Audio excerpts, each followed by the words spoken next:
Okay, we need a hook for today's episode. So what do you got? A hook? A hook, you say?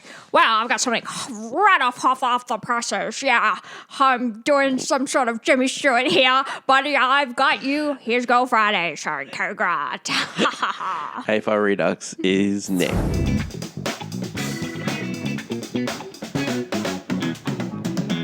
Welcome to Pete and Hannah's Watch List. I'm your host, Pete Mitchell. I'm here with my great co-host, Hannah. Hello, people. Hannah, we're here today for AFI Redux. Now, for anyone has watched the start, you know that was an off-the-chain hook. Now, for our Spotify listeners, podcast listeners, which we have many around the world, we don't play that little hook. That's only for YouTube. Hook, good as a hook. Go to YouTube to have a look at the hook that's good on this episode. Hannah, we're here for Here's Girl Friday. Now, controversial choice. This is my choice for the new AFI Redux. Now, the reason why this is a controversial choice, this is a remake, right? We've had remakes on this before, so on the site. Yeah, there's a couple. It's another Howard Hawks movie, which we have Bringing Up Baby. Yes. It's another Cary Grant movie, which is Bringing Up Baby.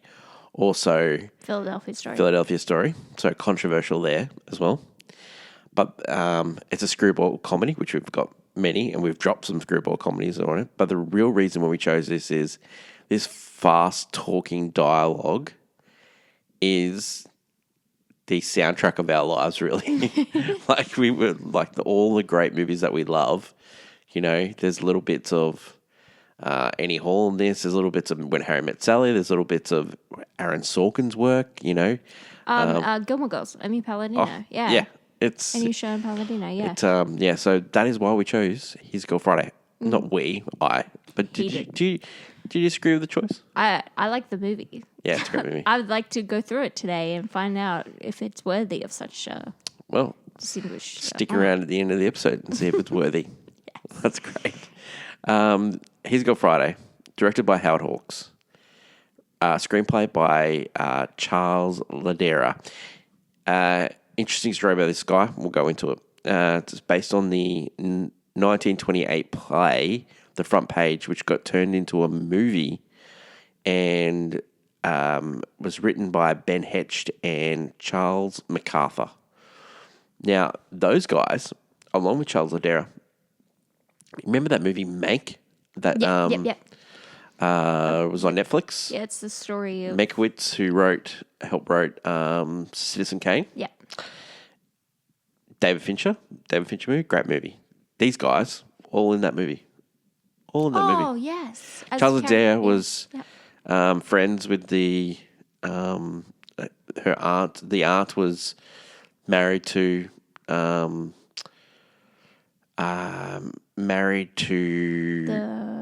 the wife of William Randolph Hearst. Yeah. That Max got into Marion Davies. Yeah. That's all how connected. That's how he got into. That's how he got into the writing of the screenplays. Yeah, that's cool. Yeah. So this is based on the 1931 movie of the same name. So that 1931 movie, The Front Page, slight differences to this story is that was Pat O'Brien was in that movie, and what that movie was about was two reporters. One was leaving the profession to get married and be a advertiser guy from in upstate New York, and then his editor convinces him to stay around, and they changed it and made it a rom-com. So I thought it was like a really interesting turning into one of your favorite movies into a rom-com. You know, we've done this a lot recently with like all the Shakespeare plays. We turned them into modern day rom-coms. Of course, yeah. So, you know, this is another version of this. Yeah, taking a play, taking a movie, and then being like, what if we switch it up? Yeah. It was produced by Howard Hawks. Cinematographer was Joseph Walker. Edited by Jean Havlick. Production company was Columbia Pictures. A release date was January 18th, 1940. Runtime 92 minutes. God, man, what a movie. Love that 92 minutes. Front Page was a very popular movie, actually. Now, it got put on the National Registry in 2010. It was also remade into a movie in the 70s, and it starred Jack Lemmon and Walter Matthau. So That makes a lot of sense. yeah, and Jack Lemmon's partner in that movie, because he was going to get married, is Susan Sarandon, a young Susan Sarandon. I love Susan. Yeah. Okay. Cool. Yeah. So that was the remake. 1940 in pictures. So we had Philadelphia Story, which we've already covered, but the top 10 that year were Kitty Foyle, Santa Fe Trail, The Fighting 69, Annie Hardy Meets a Debutante, Northwest Passage, Strike Up the Band, Northwest Mounted Police, Rebecca, which is a great Alfred Hitchcock movie, The Great Dictator, great Charlie Chaplin movie, and Boomtown. Boom. Yeah. Boom. Other notable movies from that year: Bandwagon. Yeah. Yep. Other notable movies from that year: It's so hard. Gaslight, which Yeah. it's a modern day term. The Grapes of Wrath. Yes, which we also covered. Which are also is very depressing. Yeah. Especially at this time. They even make mention of the time period in this movie too, which is crazy. Pinocchio came out this year as well. Also, The Mask of Zorro came out this year. The Shop Around the Corner, which is of the course movie before you've got mail. And voicemails. Yeah, voicemails for Isabel. Yeah. So that was the year in film. Yeah. There you go. There's probably some more hidden gems. It's just always hard to find because as you go back, a lot of movies get lost in time and some movies not recognised.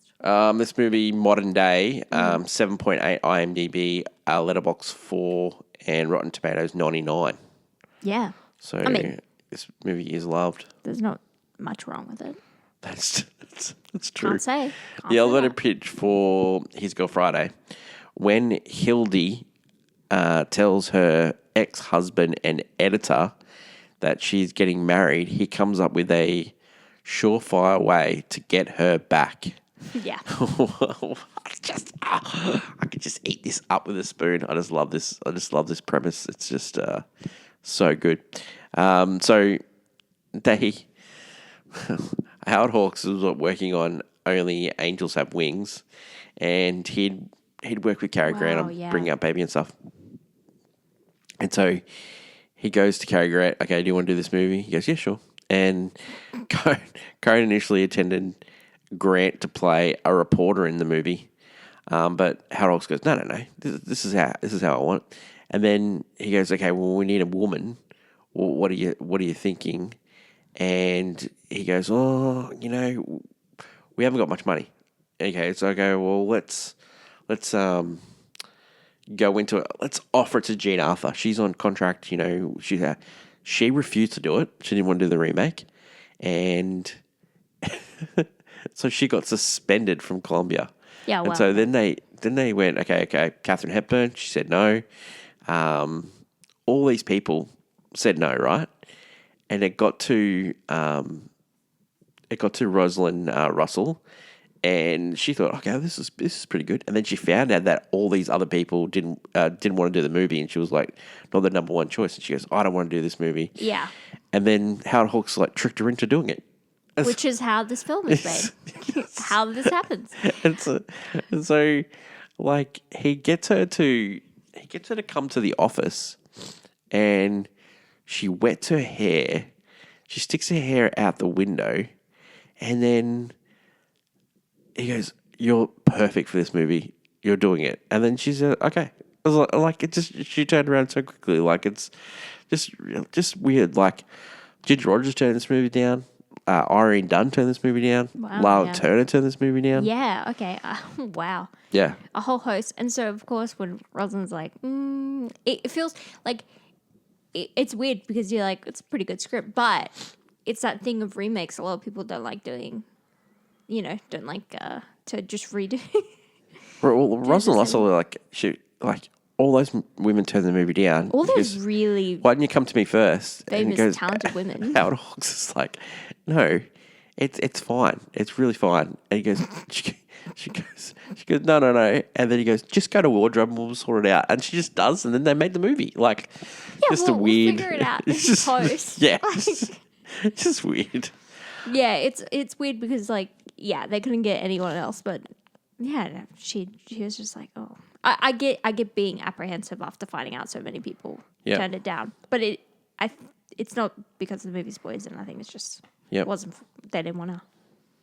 After makeup, wardrobe, and photography test, filming began on the 27th of September 1939, and it had the working title, The Bigger They Are.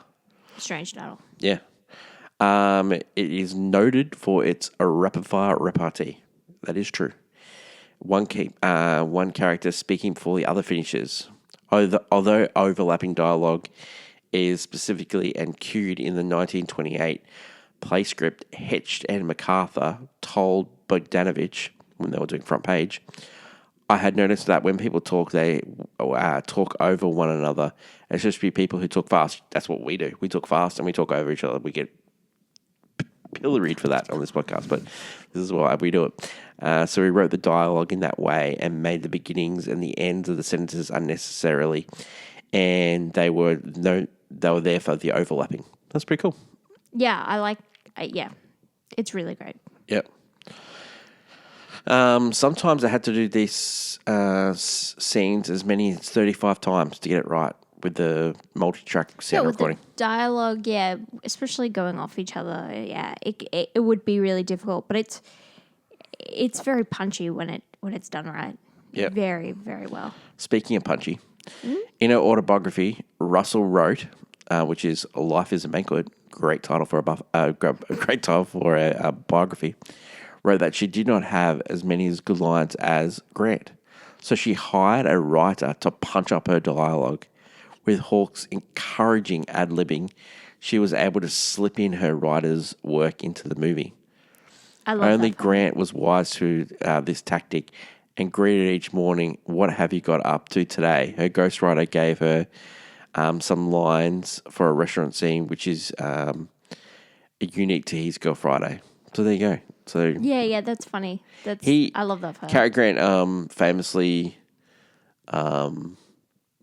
ad-libbed the Ralph Bellamy line Oh yeah. to Ralph Bellamy. So good. So good. Filming was completed on the 21st of November 1939, 7 days past its schedule. That was because of the thing.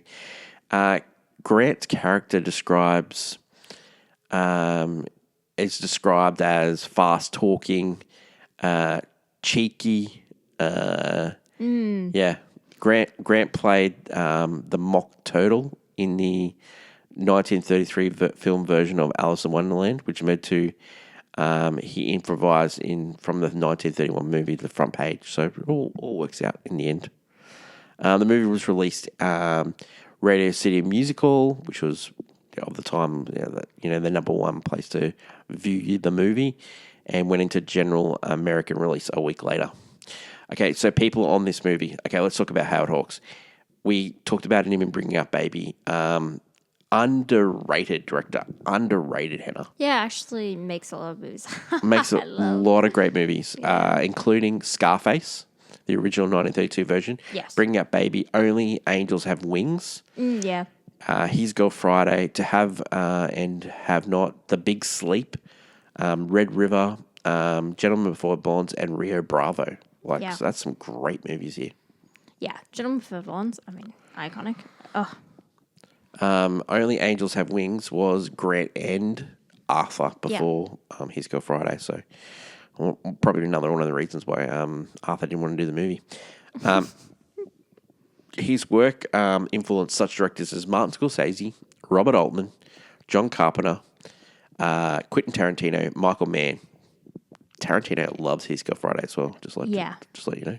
But yeah, it shows that a lot of directors were influenced by it. He had his work is Now we said that Charles Ladero had the in with William Randolph Hearst, but he co-wrote the front page from 1931. Co-wrote this movie. Co-wrote Gentlemen Prefer Blondes, The Spirit of St. Louis, Ocean's 11, and Mutiny on the Bounty, the Marlon Brando Brando? version. Yep. Wow. That's a good career too. That's cool. It's a cool career. The Ben Hecht. Now, what this play's based on, he had a really interesting career. He was the son of Russian and Jewish immigrants, and he worked in the garment thing, and then worked his way up all the way into writing as a journalist, and then ended up being on movies and in the movie Mank. He did sort of like brought down one of the governor's campaigns and sort of like that, and he didn't like the fact that he did that. So yeah, it's Ben Hecht. Cary Grant. Now, we've had him many times on the list. Suave, so funny. To Catch a Thief, what a movie that is. Like, I watched that rewatched that recently. He's just so good. Awful Truth, Philadelphia Story, the same year. This, Arsenic and Old Lace.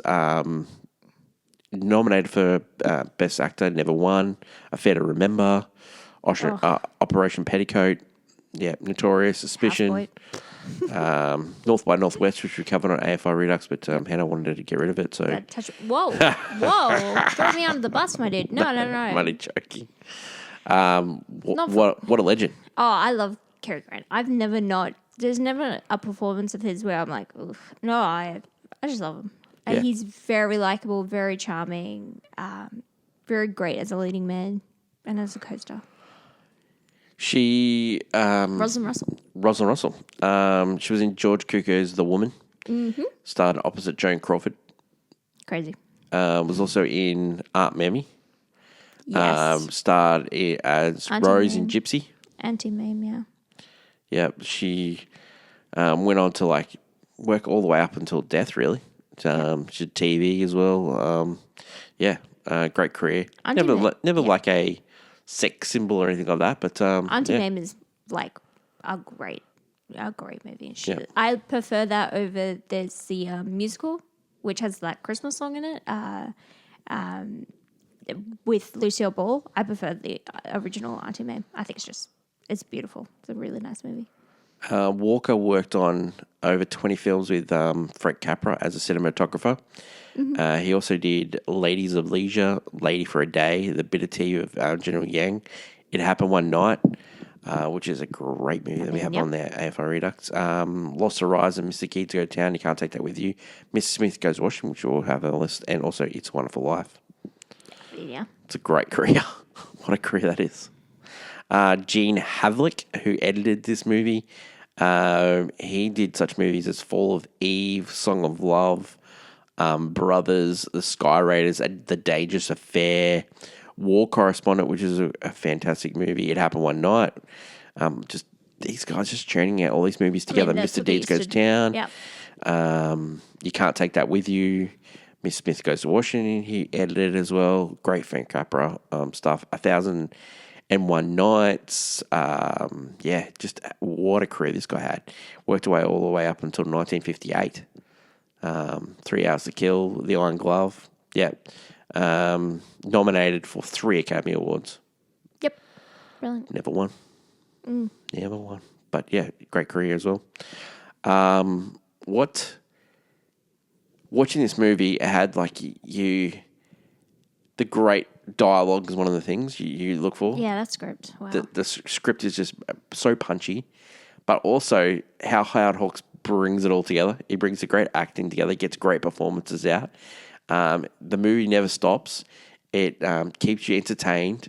It is a punchy script, but sometimes, in those punchy scripts, the camera's not put in the right place. It's not as sharp as, but Howard Hawks, he did it all. The movie looked great. He knows what to focus on, especially in scenes. Yeah. Yeah. Yep. And, the chemistry between Russell and Grant, amazing as well. It works. Which is surprising. It shouldn't work because these characters, they dislike each other. They should hate each other. But, it all works out in the end. The fact that, the editing style was new at the time as well. All those things that are down to Hawks. Yeah. He's just, a genius at his work. Genius at his craft. Definitely. This movie has a legacy.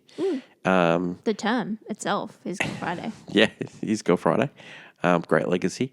And Switching Channels, the movie from 1988, which Burt Reynolds stars as the Cary Grant character, Kathleen Turner as the Hildy Johnson's character, and the Bruce Bellamy character was played by Christopher Reeve. Oh. Switching Channels. Oh. Yeah. Yes. Yeah. Yes. Great. Yeah. Godard used this movie in a 2004 French film as well. Oh, yeah. So this movie has a thing. Not many reviews at the time, but there was been subsequent reviews, like Frank S. Nugent of the New York Times wrote it, except to add that we've seen the front page under its own name and others so often before. We've grown a little tired that we don't mind conceding His Girl Friday is a bold-faced reprint of what once and still remains the maddest newspaper comedy movie of all time. The trappings are different, even to the extent of making Hildy Johnson a femme, but it's still front page, and Columbia does not regret it. They've done an awesome job here. Great Pauline Kael, one of my favourite critics as well. Overlapping dialogue carries the movie along at breakneck speed.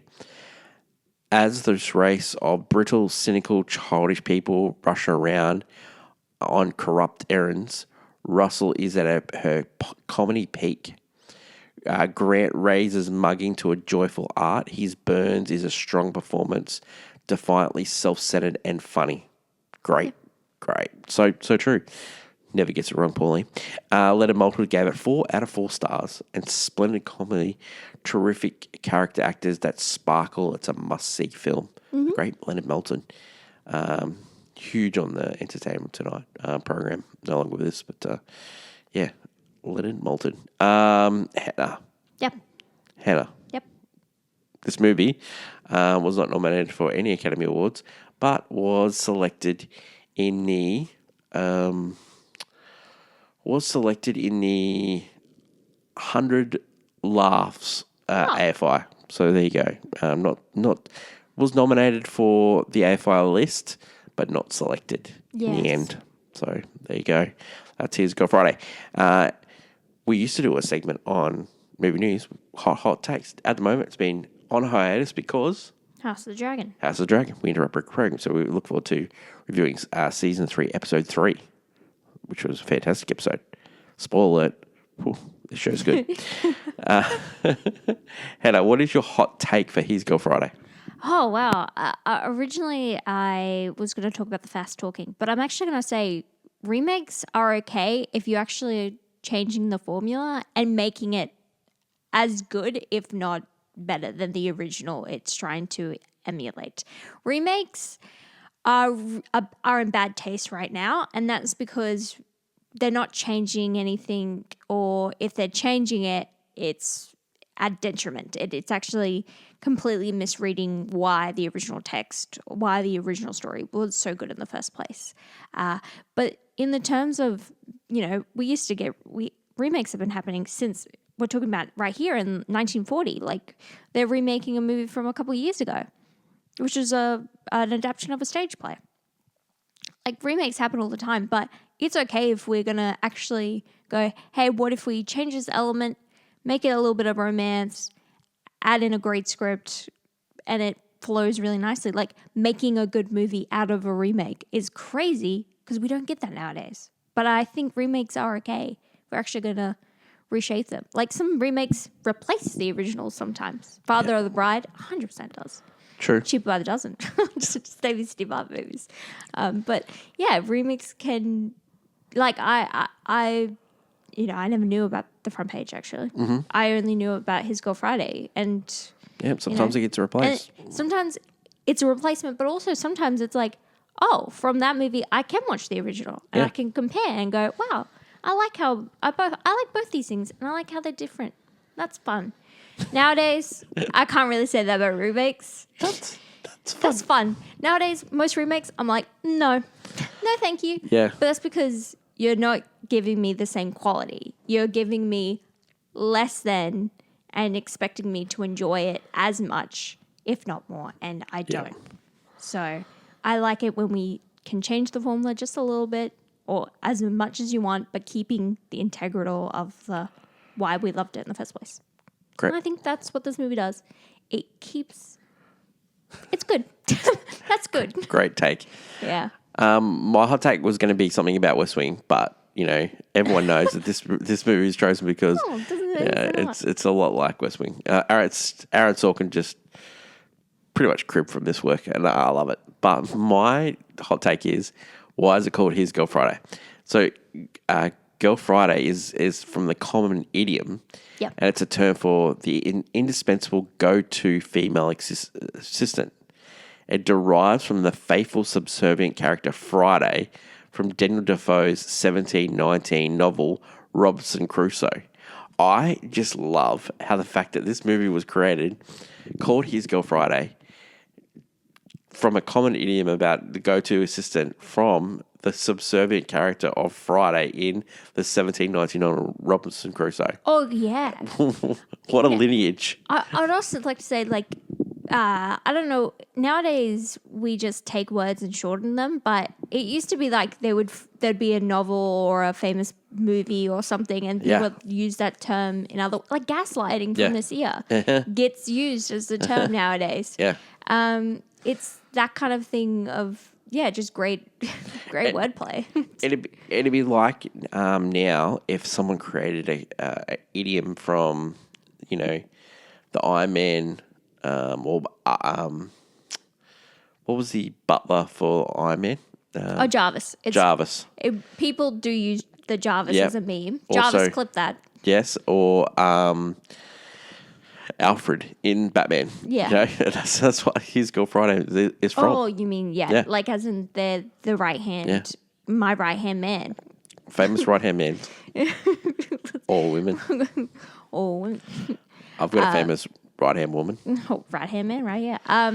The His Girl Friday, like, I love the term. It's a funny term. Yeah.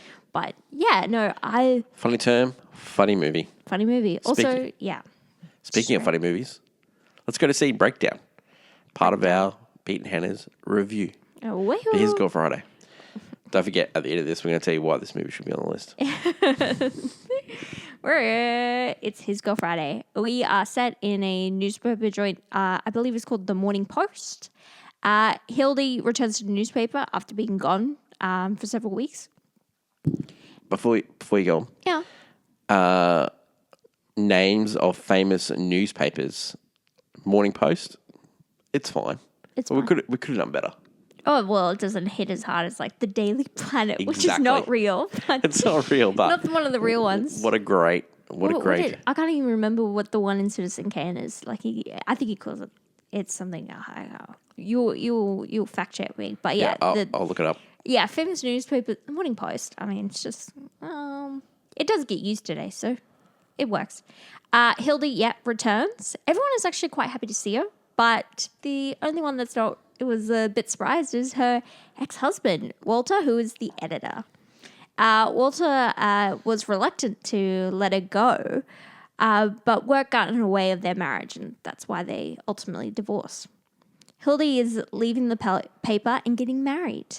Trying to make her stay, Walter wants Hildy to take this Earl Williams case. But she says she's quitting reporting, wanting to get settled down and to be treated like a wife. Like, I want to be a woman and have my kids and, not worry about the newspaper.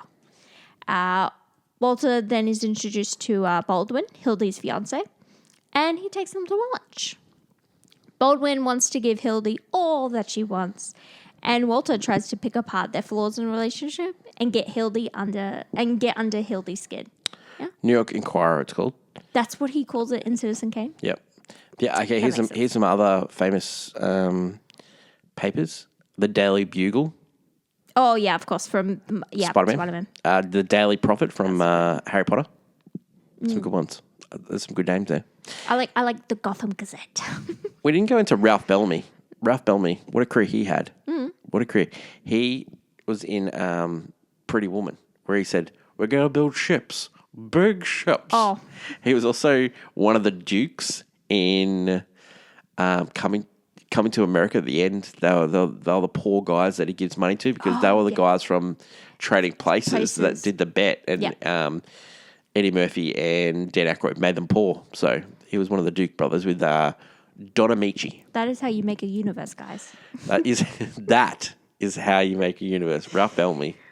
Love that guy. All right. So the discussion at lunch leads to about the case and the execution of Earl Williams to be taking place later tomorrow, who has been convicted of murdering a policeman who was a black policeman. Walter maintains that Williams is innocent, or he didn't do anything wrong, and that the city failures are only going through. The city is only going through the execution to curry favor with the black voters. Hildy accepts the assignment on the condition that Walter buy life insurance from Baldwin, so pays out a bunch of money. And I love the side plot of this movie of the reason he wants to investigate is like he thinks there's more corrupt going on about this case than what meets the eye. Yep. And he sends Hildy on it. Hildy goes to investigate while Walter tries to scam Baldwin out of the insurance money. He's like, yeah. He wants to also give his money to Hildy and tries to make a very sob story about it. But he's pretty wily, that guy. He's a wily. He's wily, and it's like no one other person could have played this. Cary Grant is perfect in this. Yeah, because he's that suave guy, but he's also like you're still charmed by him. Yeah, he plays like greasy. Yeah, he does. Yeah. And then when he gets older, he plays like curmudgeon. Yeah. And you kind of fall for him. He does. Still. He does. Like in Charade, he's a curmudgeon in Charade. Yeah, Houseboat. Yeah, like in all those Houseboat, movies. Yeah, he is very much like that. Hildy talks to Earl, who says it was an accident. He didn't mean to do it, and she tries to understand him. Molly, a woman who's seen Earl, sent flowers to him, but she comes down to see the reporters and is really upset about how they're making all these false remarks about their relationship and how she just like, I met the guy once, I helped him out, and he's just really nice. It's just like, why are we doing this to him? Hildy returns and takes her out to calm her down, and then ends up leaving in a hurry to catch Baldwin because he was put in holding, in police holding after being arrested for somehow stealing a watch that was planted on him. Hildy knows he didn't do it. Planted on him. Bails him out. Hildy calls Walter to inform him that she does have the check because, funnily enough, she knew that there would be a plan to steal the money back. So she got her fiancé to hide the money so that she could, safely have the check in her hands. She calls Walter, informs him that she will be leaving, but before she leaves, there's a jail outbreak, and Earl got away. And Hildy cannot help herself. She's immediately on the case. Yeah. Like, this is when Hildy kicks in, like, you're like, oh, she's leaving. She doesn't want this job. She doesn't want to be with, but she loves reporting. Exactly. She's a reporter at heart. Hildy finds out that the sheriff gave the psychiatrist the gun, who then gave it to Earl to react the crime, only to end up shooting the psychiatrist. Hildy finds out this news. She tells Walter, and Walter is then coming up with a plan. He sends a woman down to distract Baldwin because distracting Baldwin means that Hildy won't leave. Yep. And which ends up with Baldwin going back into police holding. Once again. They absolutely screwed this guy in this movie. Yeah, it's so good. And Hildy's like, yeah, I'll 20 minutes. I just got to sort this thing out. Yeah. Meanwhile, a messenger from the governor arrives at the mayor's office to reprieve Williams. So just to, get him off the hook. The mayor, who was determined to see Williams hanged, bribes the messenger to keep the reprieve under his hat. Wow. So, no one finds this out. Hildy it ends up being taken hostage by Earl. Molly shows up looking for Earl. They hide Earl in a desk, and when the reporters arrive, Baldwin's mother arrives to get the money from Hildy. How good is the roll top desk? Like those roll top desks are so huge, good. Yeah. Hides a body. Like, it hides a whole body in there. Like it's so cool. Hildy, Baldwin's mother arrives to get the money off Hildy because Hildy has taken money, and to distract the reporters, Molly ends up jumping out the window, barely surviving. The reporters leave to investigate, and Walter shows up and sends a guy to kidnap Baldwin's mother so he can get her out of there. Wanting to leave, Hildy is reluctant to write the story, but Walter hypes her up. She's the best reporter around. Who's gonna do it? Everyone's gonna be writing your name on billboards. You've got to do this story. She ends up writing the story, and Baldwin shows up, finally getting out of jail. And Hildy just ends up ignoring him, focusing on the story. He says, "I'm leaving on the train. Are we going?" And she rightly annoys him because she's got work to do. She's hooked on this story. He leaves.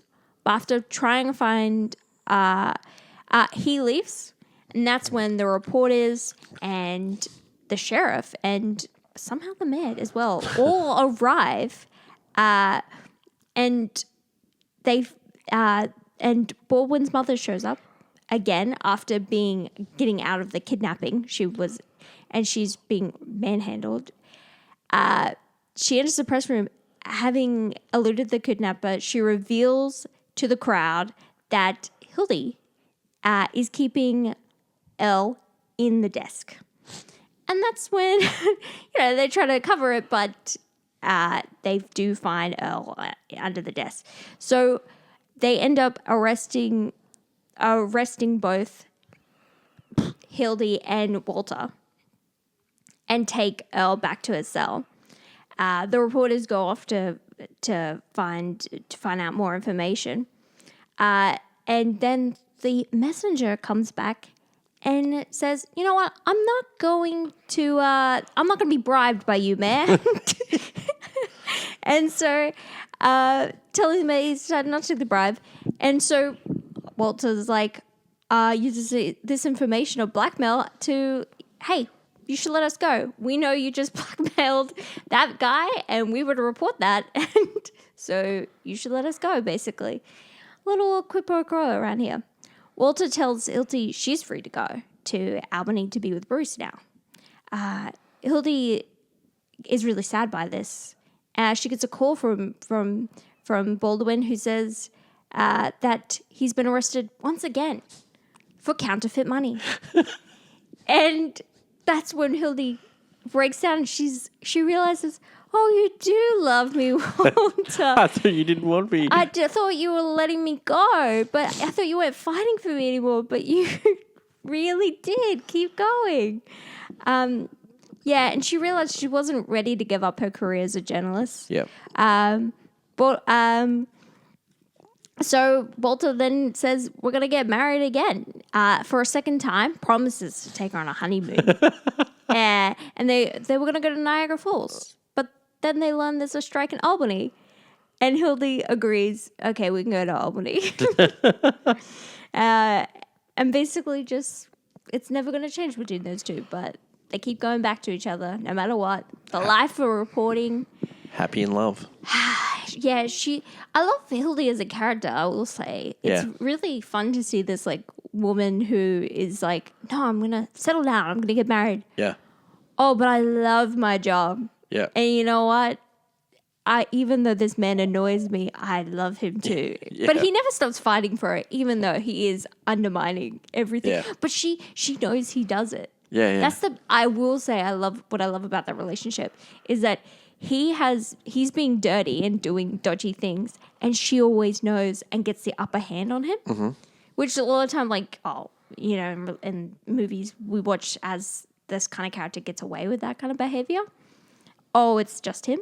But no, she understands him, always foils it, and then she's like, really happy about it because she realizes this was the life. She like went away, came back, and somehow got sucked back into it, and she couldn't help herself. And it's I thought it's just a really as a relationship it really worked. I really like that dynamic. You know another trope that's in this movie. So we've got the fast talking trope. Yeah. But we've also got the couples when they get divorced and they get back together trope. Oh, yeah. So you get that did happen. That does happen. Philadelphia Story / High Society. That did happen. Yep. Parent Trap. Oh yeah. I don't know if they get back together, but it's sort of winked that they get back together. Crazy Stupid Love. Crazy Stupid Love. There's a lot of Crazy Stupid Love in this movie.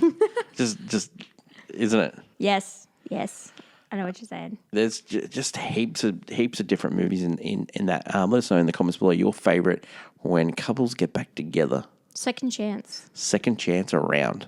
Yeah, but I always find like watching this movie, I was like so interesting that as a reporter, he's like you have all these reporters and they all make up these like big like, oh, this happened, blah blah, and Walter as for their paper, he's like the only one like, no, there's something off about why they're choosing to charge this man, immediately charge this man and put him to the gallows basically, and he knows something's off, and then so does Hildy. She like clocks in like, oh, it is off, but what if we get an interview with him and an interview with the psychiatrist at the same time, post them side by side, see what's really wrong with this guy, and they try to get down to it, and it really just comes down to like a dodgy mayor, a dodgy mayor at heart, just like it's always a corruption politician, which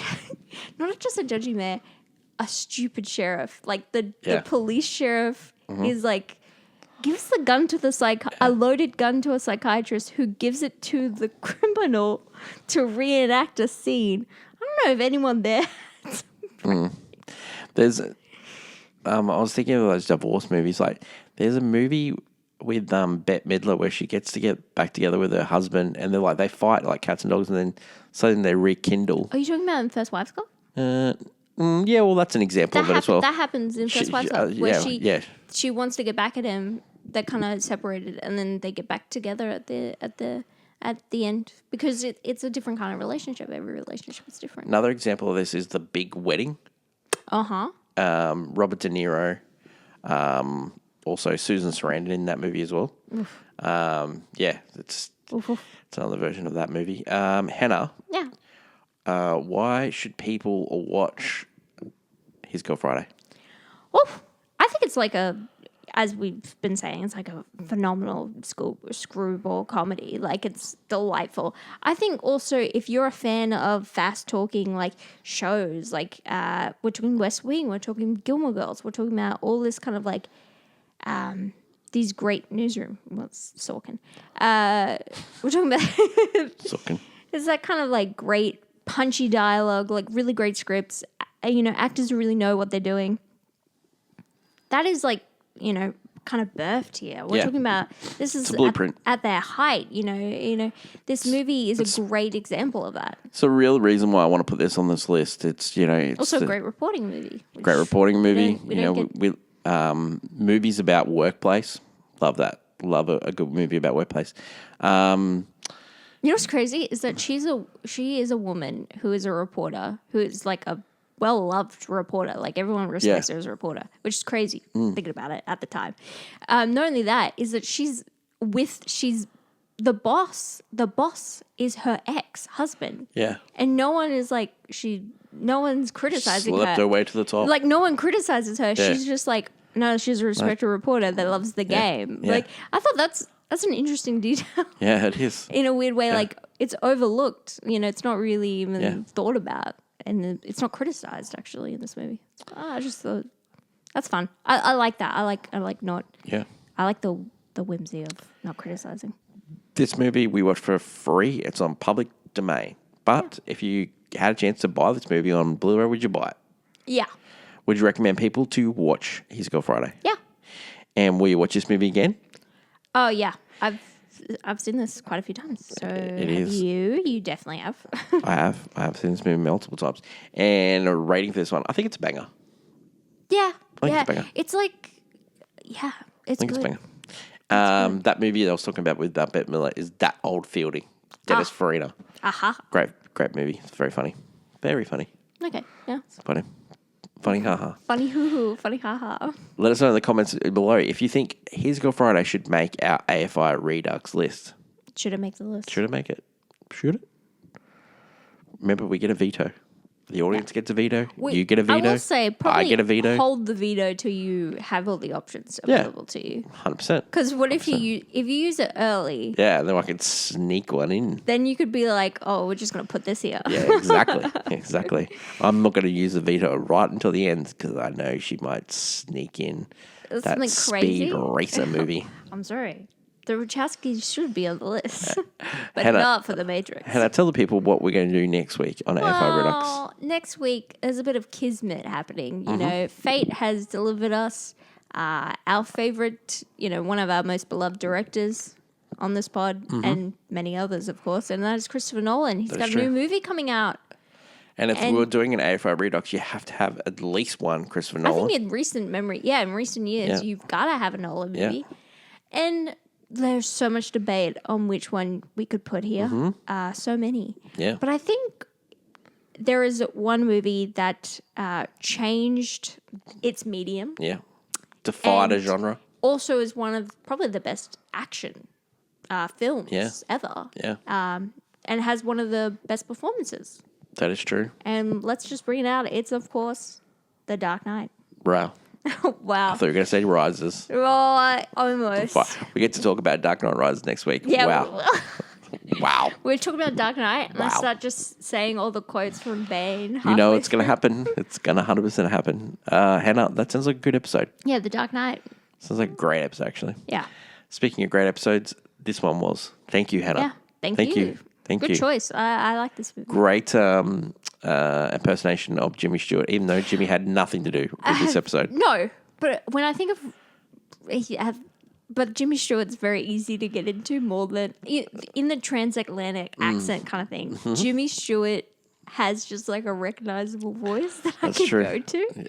I think you were trying to do Pretty big newspaper voice. It's our Bill's house and George's house. I think you were trying to do Oh, newspaper. Mary, you want the moon, Mary? I'll put a lasso around it. Oh my God. Mary, she. Let's stop this episode while we can. Sorry. Let's stop it. Thank you, Hannah. Long live cinema.